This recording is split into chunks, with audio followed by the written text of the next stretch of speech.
Hello everyone.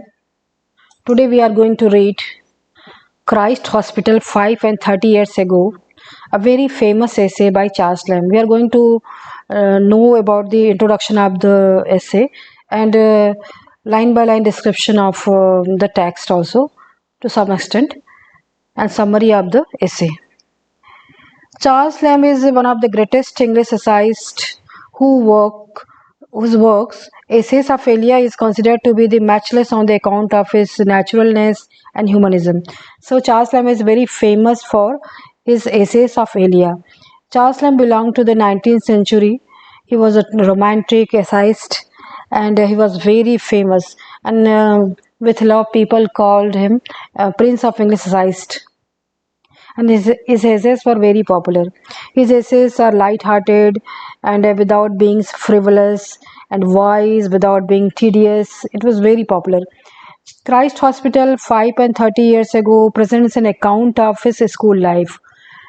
Charles Lamb used to read in a school called Christ Hospital. Christ Hospital is a kind of a school, was a kind of a school. It was a charity school, boarding school, in which Charles Lamb read for 7 years. And there he had friends like St. Coleridge and Leigh Hunt. So they were also schoolmates. Lamb studied there from 1782 to 1789, and he enjoyed some privileges which were denied to others. His friends and relatives lived in town, and he could go there and he can visit them, and which was not denied to other students. And here I want to tell something about Christ Hospital. Christ Hospital is famous for the mistreatment of children. It is very famous anecdote that where it is said that principal used to become very angry. There was some incident in which principal threw a book on some face of some student, and his teeth fell off. So that student was Leigh Hunt, a very famous writer of 19th century. He was friend to Charles Lamb. And in this essay, there is one peculiar thing about the essay. Charles Lamb has written this essay from the perspective of St. Coleridge. St. Coleridge is just a writer, but he is actually Charles Lamb is a writer, but he is in the guise of St. Coleridge. And St. Coleridge says that Charles Lamb is very fond of his school Christ Hospital, and he has written an essay called Recollections of the Christ Hospital. And in that essay, he has praised his school so much, and he has just shown the positive sides of the Christ Hospital, but there is a lot of negative sides also, which Lamb has very ingeniously left out. So in this essay, the Coleridge, I am going to tell about the negative points of this school. Actually, he has not mentioned the name Coleridge, but it is just understood that St. Coleridge has given his perspective here. So in this school, the food that was given was to the boys was very bad quality. It was smelly. It was tasteless. The boiled beef and soup were tasteless, and they had only to swallow it. So there was a lot of inconveniences to the students. And there is one more point. Charles Lamb had relatives in London. He used to live in London only, and Christ Hospital was also in London. So he used to go to his home often, and some persons from his home also you visits the school, and they came with food and all that. So he had all that privileges, and his sponsor was Samuel Salt, and Samuel Salt was a barrister and a financier of Charles Lamb. His father used to work under Samuel Salt. So there was a lot of privileges given to Charles Lamb because of Samuel Salt, because he was as obviously he was a financier and he was one of the trustee. So he had the privileges which others children didn't have there. The essay narrates the greed and indifference of nurses also in the school. The nurses used to eat the boys' share food openly on the table without any guilt or any moral conscience. There were no authority to check their practices. So there was a lot of inconvenience there to children. Recalling his sad experiences, the author is here, St. Coleridge, says that he was utterly lonely among the 600 boys. He had no friends, and his strong sense of loneliness of aggravated his sickness for home. He missed his home. He was just a boy. He was thinking that in just infancy he has been away from his hometown. The homesickness lad was a witness to the mistreatment of junior students who were beaten by the seniors for no reason. So they were beaten mercilessly by seniors, and thus their life was miserable and pathetic. These boys were living a very pathetic life, having no privileges, having no conveniences. The school authority too was acutely harsh in punishing the boys, even for the slightest aberration, for slightest fault. For the first offense, the boys was put into fetters. For the second, he was locked up in the dungeon. He had to stay for the whole day and night. So there was many punishments given to the boys who used to go away from the school. Means there was such a hardship in the school that some boys used to flee away from the school only. So they were mistreated very badly. They were lashed. They were captivated in dungeon and all that. After the third offense, the boys were not only expelled from the school but also unkindly flogged. If any boy tried to run away from the school for the third time, they were just flogged in front of many children, many students, and they were expelled and thrown away from the school. This kind of treatment they had. And then the school had a division into two sections. There was a lower section and there was upper section, that called lower grammar school and upper grammar school, and both were taught in a very big room. It was a kind of hall in which there was a just imaginary line, and there was a one section was for the lower grammar school and the other section was for the upper grammar school. And there were different teachers for those grammar schools. The Ryu Matthew field was for the lower charge, and the second, that was Mr. James Boyer, was for the upper grammar school. In this way it has been described. Now we will go into the details of the essays. So let's begin. This is a very humorous essay, and there is a ting of pathos also. So there is a mix of humor and pathos, which is means a true quality of Charles Lamb. So here St. College is saying that in Mr. Lamb's work published in 1818, Coleridge, in his writing, that finds Lambs has praised much his old schools. So the essay called Recollections of the Christ Hospital came in 1818, in which Lamb has praised his school very much. And so here college is a kind of complaining that his school is not just as good, and this has a lots of shortcomings also. But Lamb very intelligently has shown the just positive points of this Christ Hospital in his earlier essays. So this in this essay I am going to tell the negative points and shortcomings of this essay. And here is a Lamb used to love is a love for mystification, that he pretend to Coleridge in this essay. Actually he is a Lamb only, but he is pretending to be Coleridge, because Lamb used to have love for mystification. He want to confuse readers. So in this way, so we move forward. When Lamb was at school, he had some peculiar advantages which Coleridge and his other schoolmates did not have. Certainly because Lamb has some connections to the school. His sponsor was one of the trustee, Mr. Samuel Salt, and he had allowed to visit his friends living in the town. He lived in London. He used to visit to his home and to relatives many often. He used to enjoy his favorite dishes brought from the house by some maid or some aunt. So they used to come very often, and they used to bring tasty food with them. while all the other boarders had to remain satisfied with the inadequate and the very tasteless food which was given in the boarding school and which was served to them in a school. It was very bad taste. They were not tasty at all.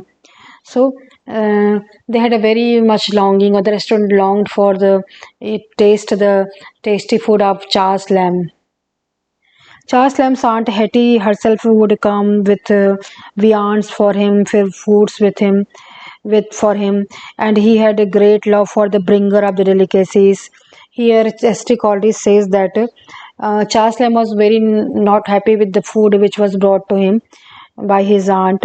He was very thankful to aunt for the food, and very much love for the aunt, but.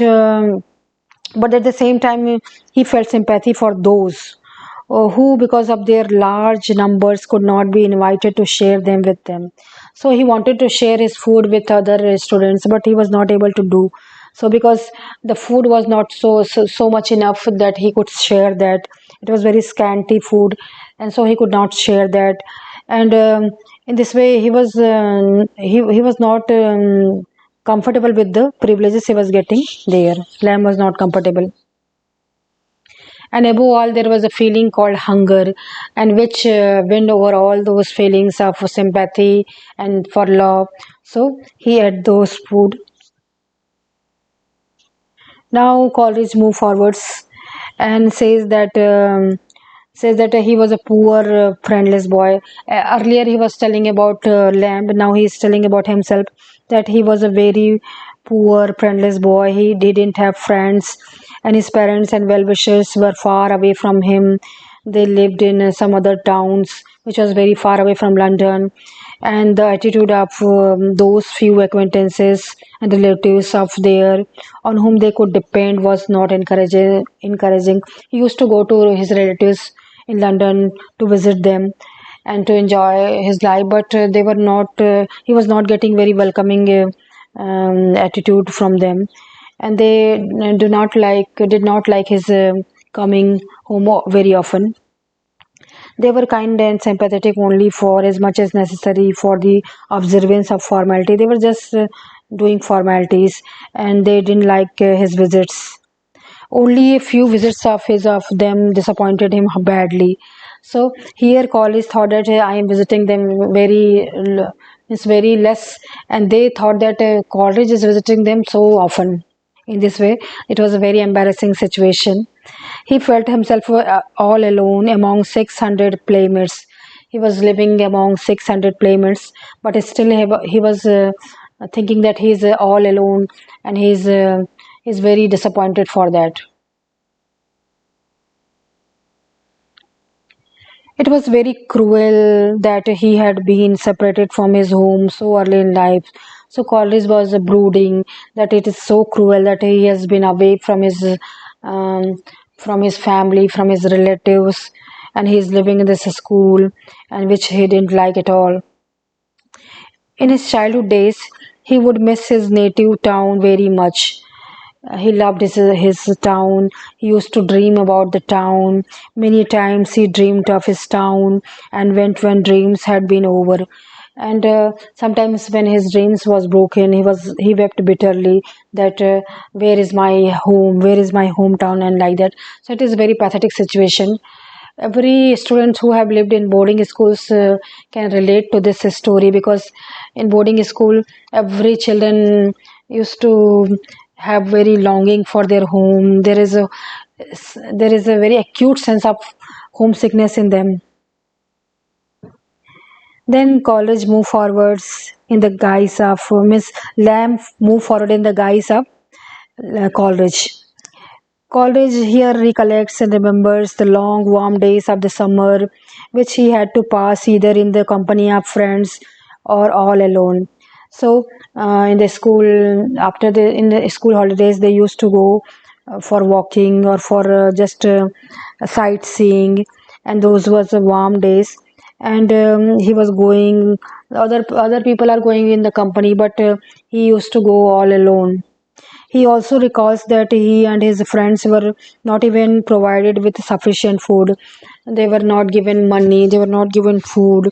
They are just keeping the food which was giving in the breakfast with the stale bread and some meat pieces and all that. And the cattle, the birds, and the fish which were all around them were fed about them, but they had nothing to satisfy their hunger. So they used to visit zoo, used to visit fish pond and all that, and there they saw that birds are flying, they are eating, the animals are eating, but the actual human being and the children are suffering. They are suffering from hunger. So it is very pathetic and very touching situation. Exercise did not good to them. So in this way, when they are walking and they are roaming here and there, they are doing kind of exercise only, and they are tired of this kind of activity.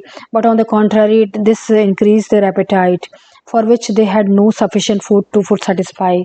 So now their hunger is increased, and they want to eat something, but they didn't have anything savory or tasteful to eat.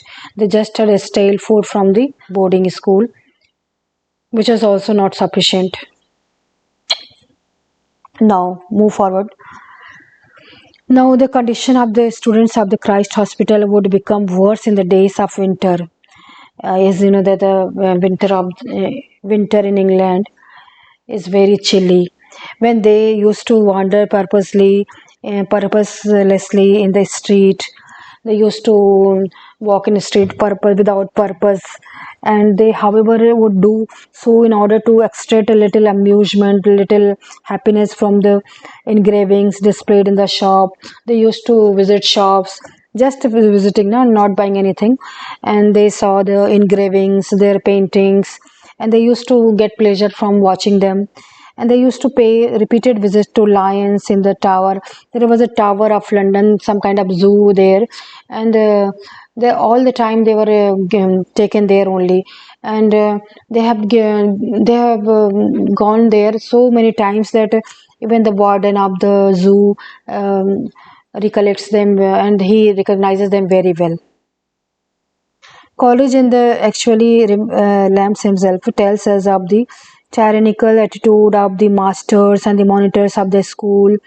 There were masters, mean the teachers, and the monitors who were observers of the students. The students were tortured and humiliated, and thus taught discipline. So, in the name of discipline, they were tortured. They were much tortured, and sometimes in the winter they were not allowed to enjoy heat of fire.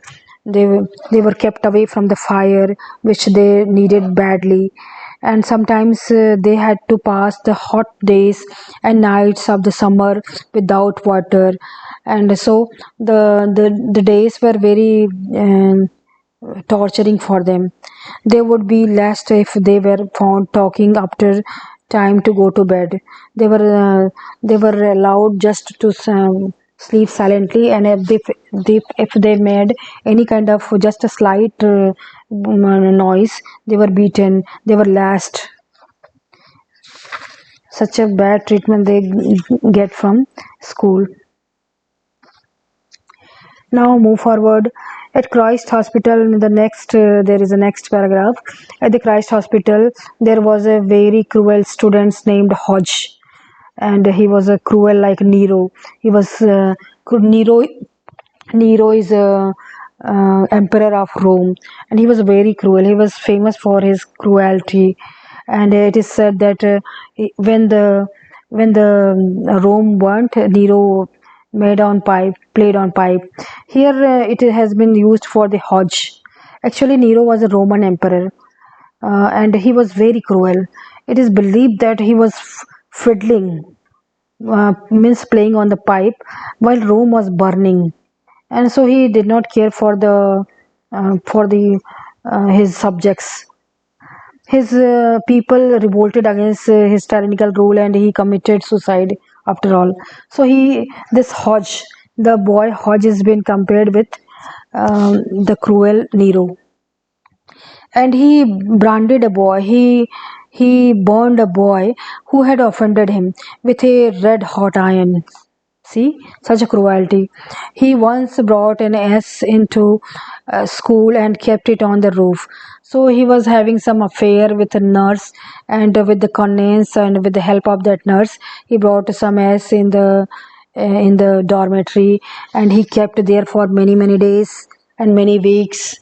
And he used to feed him very much, and in order to manage food for the S, he compelled all the students to spare half of their food for it. So they earlier they were getting very less food, insufficient food, and now they have to spare the half of their food to for the S. So it was a kind of torture. This game went on for long and for more than a week till the foolish beast, that is S, did proclaim his good fortune by braying. So after all, he was a S, and as you know, in the fables, there is a lot of stories about the stupidness of the S. So he was most stupid among his um, his species, and he used to bray loudly, and in this way he ended his good fortune. Then it was dismissed to the cattle market of London, but Hodge was not punished in any way. So before selling the cattle, that ass, to the market, he was lashed mercilessly. And but on the other hand, there was a boy who has brought to the ass was not given any punishment, because like Lamb also, like Lamb, he was a very influential person, and his parents belonged to very influential family, so he was spared. Now move forward. Now Coleridge says that Coleridge actually Lamb himself here speaks of the cruelty of the nurses who, like harpies, deprive the boy of the better part of the provisions. Um, at first place, the boys are getting very less food. They are having very less amount of meat or a piece of bread, and on the other hand, nurses are behaving like harpies. They are taking food from the plates of the people. Harpies is a cruel, means greedy, hard-hearted women. That is, the nurses of the Christ hospital has been compared with harpies. In old Greek stories, harpies refer to the cruel creature, cruel animal, with a woman's face and the bird's wings and claws. So there is a creature called harpies, which has a face of women and bird's wing and claws. So those nurses are so cruel, like harpies, and they takes food from plates of children who are already suffering from hunger. The boys had to content themselves only to by looking to the pictures. In the dining hall, there was a lot of beautiful pictures hung, and there was a picture of well-fed Christ Hospital boys, students. So that they just satisfied to see those pictures, and in this way they satisfy their hunger with a picture, not with the food. He also tells us about the students' dislike of gags. A gag eater was detested is just like a demon who feed on the dead bodies. So um, gag is a kind of gag is a kind of a fat of fresh beef boiled. If beef is freshly boiled, there is fat in that. So school used to hate that gag and gag eaters. They kind of despise those person. Now move forward. Coleridge further says that the author here tells us that there was a boy who helped his parents even at the expense of his good name. After dinner, he used to gather up the remnants of food left at his table and of other table. And there was a rumors in the school that he would eat them in the night. So there was a boy, and he was very kind and he was very silent. He used to collect his remnant of food and some remnant of other plates also, and he used to collect them, and he used to keep that food in under his bed. But there was no proof of it, and people thought that he used to eat those food in night. But when they searched, they didn't got any proof that he used to that in night. Some said that he sold this food to the beggars. On account of this act of his, he was boycotted by the school fellows. People rejected him. People didn't talk to him. He was too powerful, the boy, to be beaten. He was very well built and he was strong. So a student didn't beat him, but just they boycotted him. But he was underwent his this indirect punishment without speaking a single word. He was very silent boy. He was very kind, and he bore all the punishment without any grudge.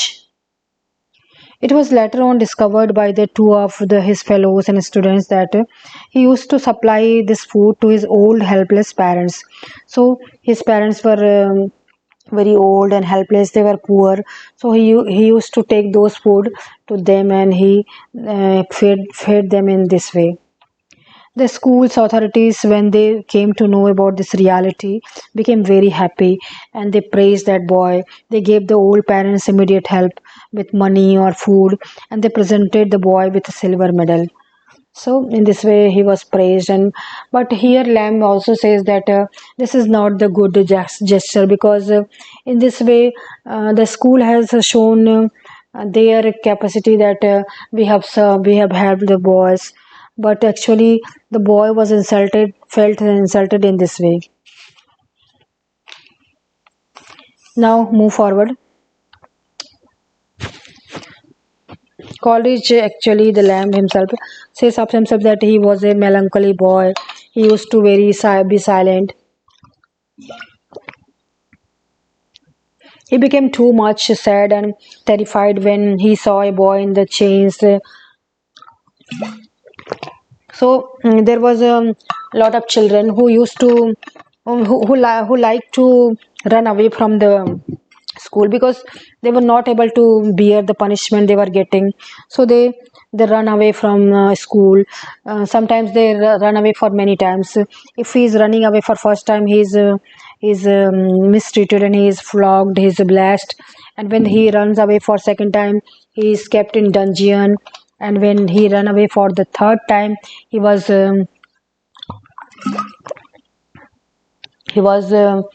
expelled from the school. So in this way things happen. And when he was lashed, when the student was lashed, he was lashed in front of all students, and his offense was that he tried to run away from the school, and he was in chain. He became too much sad and terrified when he saw a boy in chain. The college is terrified. On seeing the dungeon, he found that they had they were too much like a bedlam cell. These innocent boys were ruthless treated there, and they were put into the solitary cells. Not to speak of other students, even the gatekeeper was not allowed to talk to them. So when that boy made offense for the second time, he was kept in dungeon, and he was not allowed to talk to anybody. He was kept in that dungeon, which was dark and solitary, and he was very fearful of the ghost and the all that superstition related to the dungeon.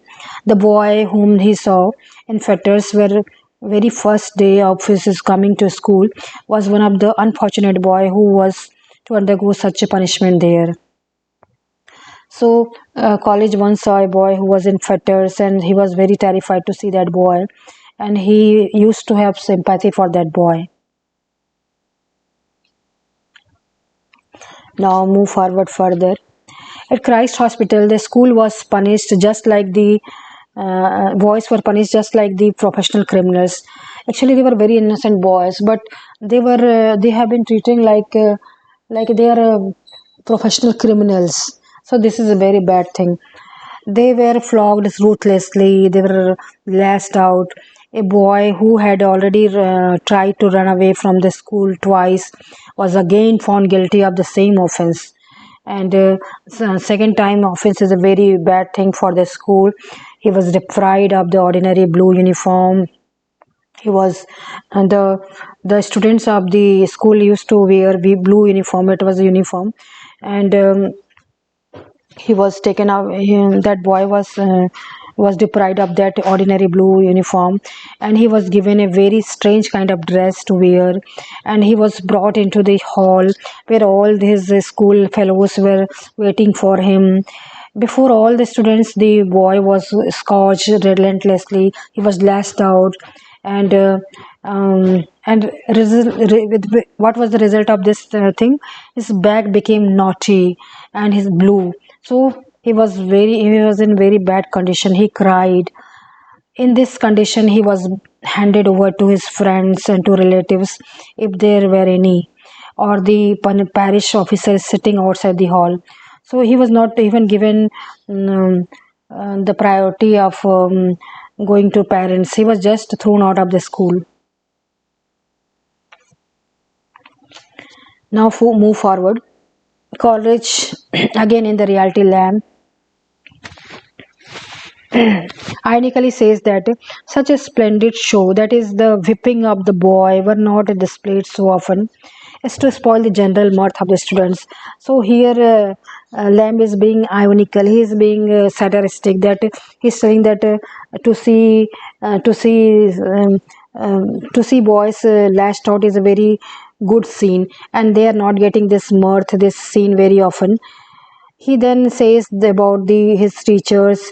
They have many teachers, but especially he's mentioning two teachers.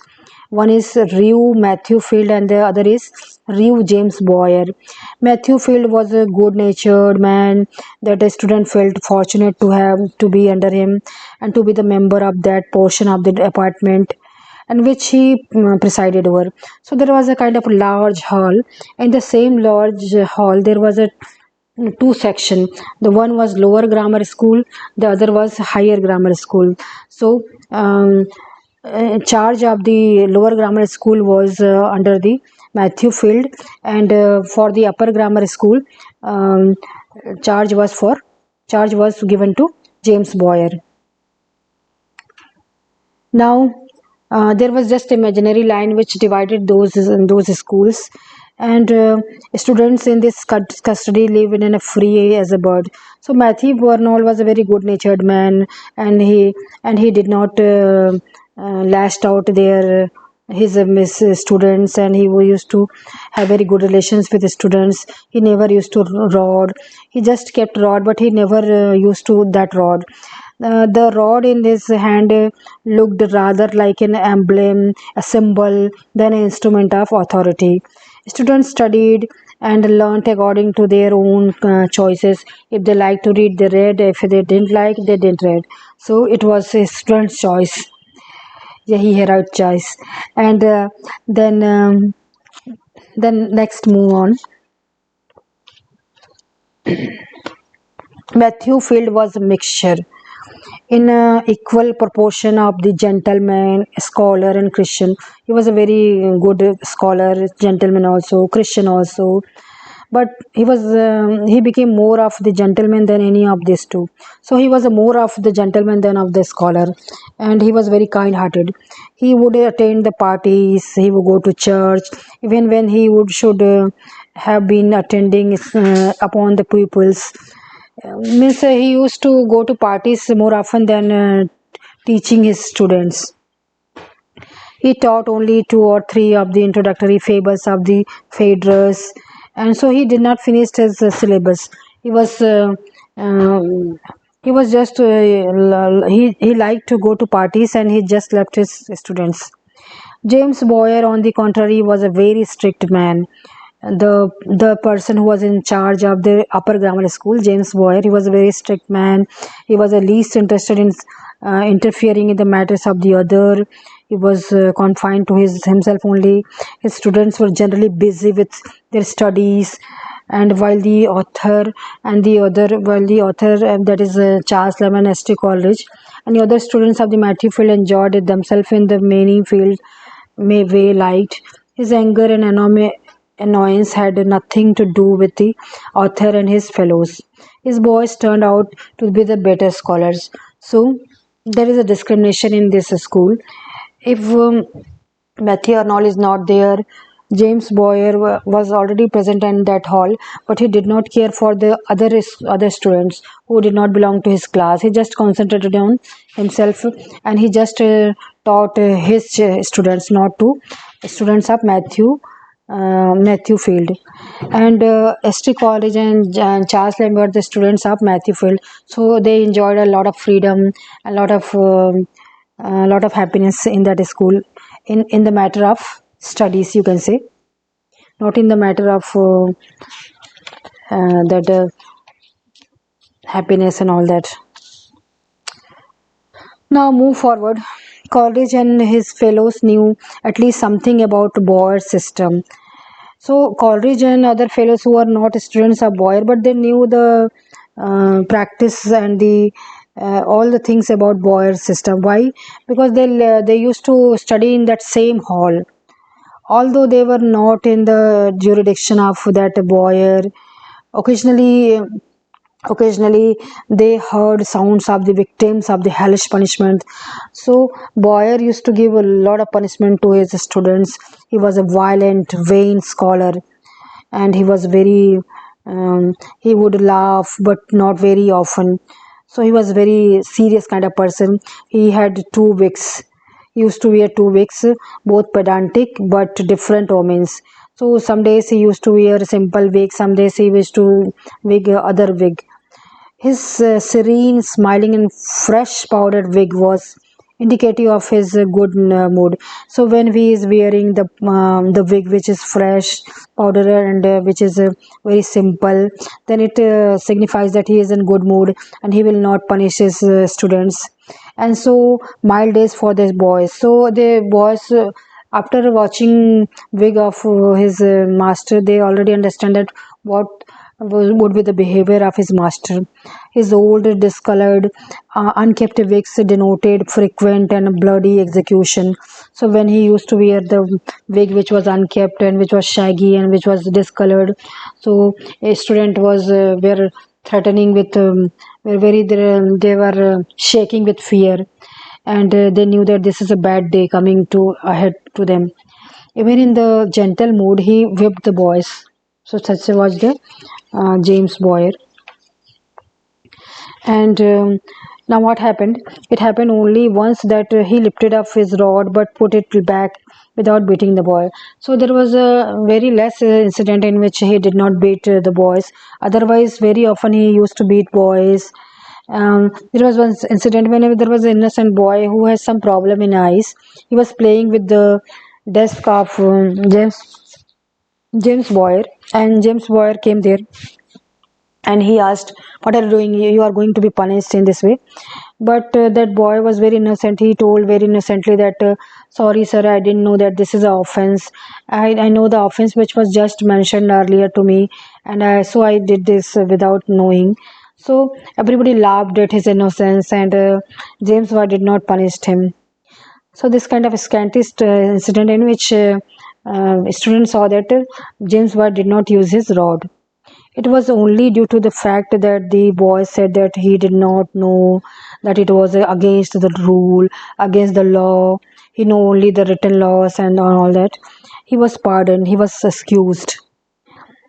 Both Lamb and College have praised Mr. Boyer for his great merits as instructor. So Lamb and College is praising that although James Boyer is very strict and he's a beater, but he's a good teacher and he instructs his students very well. The author of the County Spectator, Bishop Middleton, doubts not to compare him with the ablest teachers of the ancient times. So many students think that he was a ablest teacher of that ancient times. He was very good in his teaching capabilities. When this old master was on the deathbed, College wished, may all the fault be forgiven. So when James Boyer was in his deathbed, he was going to die.